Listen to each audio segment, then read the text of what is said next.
The Black Sea is the main outpost of the Russian fleet in Europe, and it is very important to have enough forces here to counter the NATO fleet. So, what are we rich in the Black Sea, if necessary? Frigates of the type Admiral Grigorovich, 3 pieces. Rocket boats. A set of 10 ships, Project Lightning, 4 pieces, Project Sivich, pieces, Project Bayan, 4 pieces.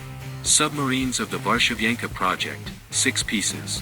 Plus, ground-based infrastructure from launchers of anti-ship missiles, aviation, tactical missiles and ships, plus some support for the ships of the Caspian flotilla, which can reach out with caliber to targets in the Black Sea area easily and naturally. What will be against us in the event of a demonstration of forces, followed by disgrace with NATO forces? Let's not take into account the obligatory appearance on the stage of the USA and Great Britain, perhaps even the advent of Italy and France. They like to be on backup dancers. Let's consider what is at the very first moment. Romania, Bulgaria, Turkey. Namely, Bulgaria. 3 ancient Belgian Beilingen-class frigates. Not even the ancient ones, the oldest ones, because the construction of these ships began in 1976. And in 2005 Belgium sold 3 out of 4 ships to Bulgaria. The 4th went for scrap, which is generally significant. These frigates are equipped with good, but old Exocet anti-ship missiles. Given that the missiles, most likely, are also not the latest modification, the combat value of these ships is negligible. 3 missile boats. 1 boat of the same as in our fleet, Project 1241 Lightning, and 2 boats of Project 205 OSA. Romania. Also 3 frigates. 2 British-built 80s Type 22 broadsword, the 3rd, more precisely, the 1st, own construction. Maresheshti was first a cruiser, in the 70s, when it was built, then a destroyer, eventually degraded to a frigate. A very strange ship. These frigates are also armed with exocets, with all the ensuing consequences. There are 4 corvettes, but they do not carry strike weapons, they are purely anti-submarine ships. 6 missile boats from the last century, 3 projects 1241, 3 projects 205. Theoretically, I repeat, these boats will be able to portray something like that. How realistic this is the question. The P-15U Termit missiles were good half a century ago, but, most likely, they are already simply rotten. Everything, the Romanian Navy is slightly larger in composition, but about the same quality as that of Bulgaria. The combat value is questionable. Turkey. Everything is serious here. Submarines. 13 units. 5 rather old boats of the Adalai project and 4 newer projects, each of Praviz and Gyre. The boats were built according to German designs and are very good warships. Although, in my opinion, they are weaker than Varshavyanka. Frigates URO. 16 units.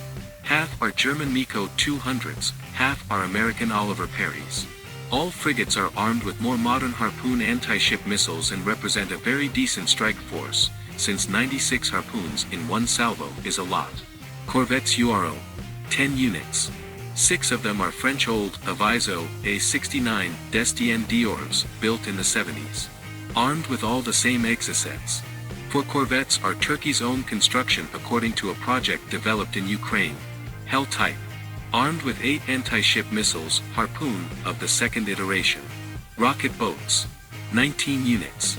All boats were built according to German designs at different times. The most modern, Kilik type, 9 units, FPB 57, 6 units, carry 8 Harpoons, and in this regard are not inferior to corvettes. As a result, the Turkish fleet, assembled in one place, will be able to fire a salvo from 248 Harpoon anti-ship missiles. If we add to this the possibility of launching sub-Harpoon anti-ship missiles from Turkish submarines, then another 104 missiles are added. Total 352 anti-ship missiles. Is this enough to neutralize the strike group of ships of the Black Sea Fleet? More than 25 missiles per surface ship is more than enough. Of course, ball-type coastal launchers are also more than serious weapons. But not only we have missile systems capable of shooting through the entire Black Sea, and what Turkey has is more than enough to solve almost all combat missions in the region. If we add here another 260 F-16 units of various modifications, which, in principle, is comparable to the fleet of similar vehicles in the Russian aerospace forces, then the armed forces and fleet of Turkey are the most serious enemy in the region. The Russian fleet also has teeth and can deploy 16 monsters P-1000 Volcano in a salvo. Sivuchi fire a volley of 16 anti-ship missiles Mosquito. The same amount is given by Lightning. In total, the Black Sea fleet in one salvo can launch 16 anti-ship missiles Volcano, 92 caliber, 32 anti-ship missiles Mosquito. However, don't be too optimistic. If you look at where the real threat can, and is, coming from, then, despite all the attempts to flirt with Turkey in the form of gas pipelines and anti-aircraft missile systems, tourist flows and tomatoes, it is worth remembering that this country is a full member of NATO, which has the second largest army in the bloc in terms of quality and quantity. And the capabilities of the Turkish fleet are clearly superior to the capabilities of the Black Sea fleet, if we compare only the capabilities of the ships, without taking into account other components. However, in terms of aviation and coastal complexes, Turkey does not look like a weakling. Speaking in general about the capabilities of the countries of the NATO bloc, of course, Bulgaria, Romania, Greece, the remnants of the former Yugoslavia, they are not able to have a significant impact on events in the region. But Turkey and the representatives of the United States and Great Britain inevitably appearing behind the Turks are enough for the balance of power in the region to shift towards the NATO countries.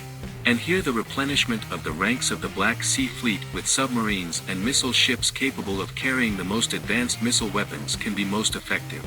The case when quantity can give way to quality.